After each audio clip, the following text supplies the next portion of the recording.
Bonjour à toutes et à tous et bienvenue dans cette nouvelle vidéo. Aujourd'hui, nous allons percer tous les secrets d'un algorithme à la fois simple, élégant et omniprésent, la compression de Hoffman. Chaque fois que vous ouvrez un fichier zip, une image ou un morceau de musique, il travaille discrètement pour vous. Au programme, le problème de la taille des données, l'idée des codes de longueur variable, la propriété du préfixe, les arbres binaires, la construction complète de l'arbre sur un exemple, l'encodage, le décodage, le calcul du gain et même la preuve de son optimalité. Installez-vous confortablement, c'est parti. Imaginons que vous vouliez stocker un texte dans un ordinateur. Chaque caractère est habituellement codé sur 8 bits, c'est-à-dire 8 zéros ou 1. Le problème, c'est que cette méthode traite toutes les lettres de la même façon. La lettre la plus rare occupe exactement autant de place que la plus fréquente. C'est du gaspillage. La compression cherche justement à représenter la même information avec moins de bits. L'idée géniale de David Hoffman en 1952, alors qu'il était encore un simple étudiant, fut de donner aux caractères des codes de longueur différentes. Voyons comment cette idée fonctionne. L'intuition est la même que celle du morse. Les lettres que l'on utilise très souvent, comme le E en français, méritent un code très court. Les lettres rares, comme le W, peuvent se permettre un code plus long. En moyenne, le message devient alors beaucoup plus compact. Mais cette idée pose aussitôt un problème délicat. Si les codes n'ont pas tous la même longueur, comment savoir où s'arrête un code et où commence le suivant? Sans séparateur, on risque de tout mélanger. C'est ici qu'intervient une propriété essentielle, le cœur de la méthode, la propriété du préfixe. Un code préfixe respecte une règle très simple. Aucun code ne doit être le début d'un autre code. Par exemple, si la lettre A reçoit le code 0, alors plus aucun autre code ne pourra commencer par 0. Grâce à cette règle, la lecture devient parfaitement non ambiguë. On lit les bits un par un, et dès qu'on reconnaît un code complet, on sait que c'est forcément la bonne lettre. Aucune confusion possible, et plus besoin de séparateurs entre les caractères. Toute la difficulté consiste donc à fabriquer un ensemble de codes préfixes qui soit en plus le plus court possible en moyenne. Pour construire et représenter ces codes, on utilise un arbre binaire. Imaginez un arbre à l'envers, avec sa racine tout en haut. À chaque embranchement, on descend soit à gauche, soit à droite.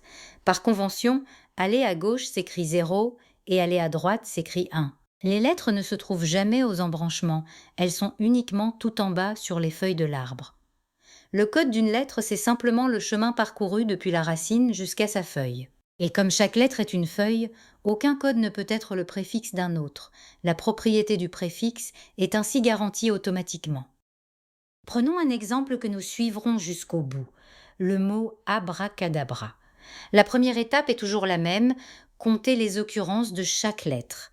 Dans abracadabra, la lettre A apparaît 5 fois, la lettre B apparaît 2 fois et la lettre R également 2 fois. Enfin, les lettres C et D apparaissent chacune une seule fois. Au total, 11 lettres. Ces nombres, qu'on appelle les fréquences, sont le seul ingrédient dont l'algorithme a besoin. Les lettres les plus fréquentes devront recevoir les codes les plus courts. Voyons maintenant la recette de Huffman pour y parvenir.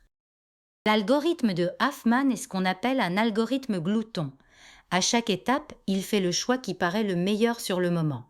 La recette tient en 3 temps. D'abord, on place chaque lettre dans une petite boîte étiquetée par sa fréquence. Ensuite, on répète une opération toute simple. On prend les 2 boîtes de plus petite fréquence et on les fusionne en une seule nouvelle boîte dont la fréquence est la somme des deux. Puis on recommence, encore et encore. Et lorsqu'il ne reste plus qu'une seule boîte, l'arbre est terminé. Déroulons cela pas à pas.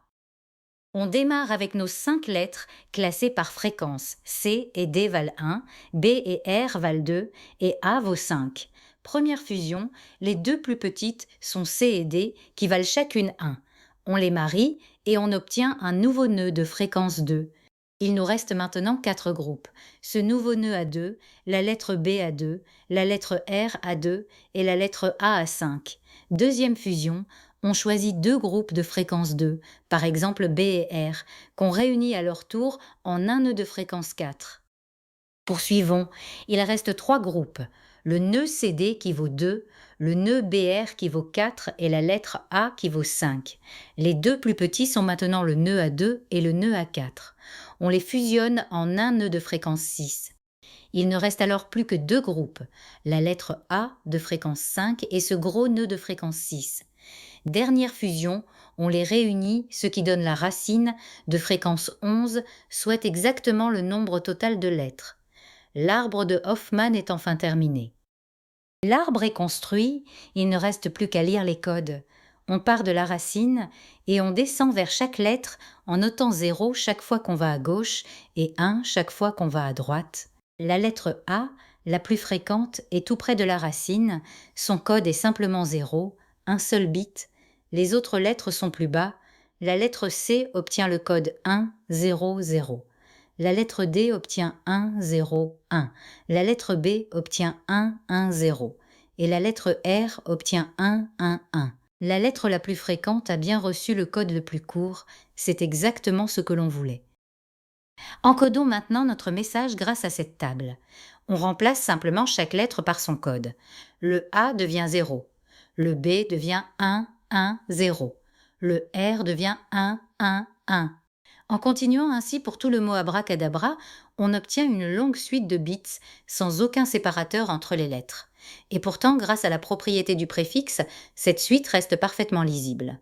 Remarquez comme les A, très nombreux, n'ajoutent qu'un seul bit à chaque fois. C'est précisément là que se cache tout le gain de place. Pour décoder, on se sert à nouveau de l'arbre. On part de la racine, puis on lit les bits un par un.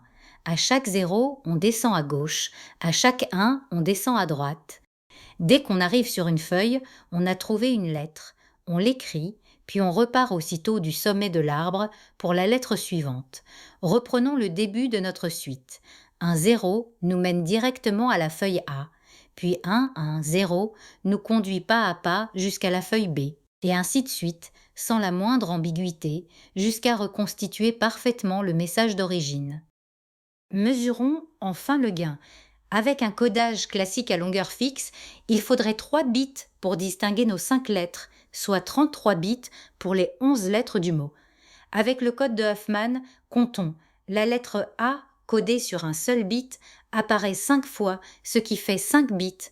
Les lettres B, R, C et D, codées sur 3 bits, totalisent 18 bits. Au total, 23 bits seulement, au lieu de 33. C'est près de 30% d'espace économisé. Et plus le texte est long et déséquilibré, plus l'économie devient spectaculaire. Une question naturelle se pose, peut-on faire mieux? La réponse est non, et c'est ce qui rend Hoffman si remarquable. On démontre que, parmi tous les codes préfixes possibles, le code de Hoffman donne la longueur moyenne la plus petite. Il est optimal. Il existe toutefois une limite théorique infranchissable, découverte par Claude Shannon, c'est l'entropie. L'entropie mesure la quantité d'informations réellement contenues dans le message, exprimée en bits par symbole. Aucun code ne peut descendre en dessous. Le code de Hoffman s'en approche de très près, ce qui explique son immense succès. Comment programmer tout cela efficacement? Le cœur de l'algorithme consiste à trouver, à chaque étape, les deux plus petites fréquences. Pour cela, on utilise une structure de données idéale, la file de priorité, souvent réalisée grâce à un tas. Elle permet d'extraire très vite le plus petit élément et d'y réinsérer le nœud fusionné. Avec un tas, construire l'arbre pour nœuds symboles différents demande un temps proportionnel à nœuds, multiplié par le logarithme de n. C'est extrêmement rapide, même pour des milliers de symboles. Voilà pourquoi Hoffman est utilisé partout, depuis plus de 70 ans.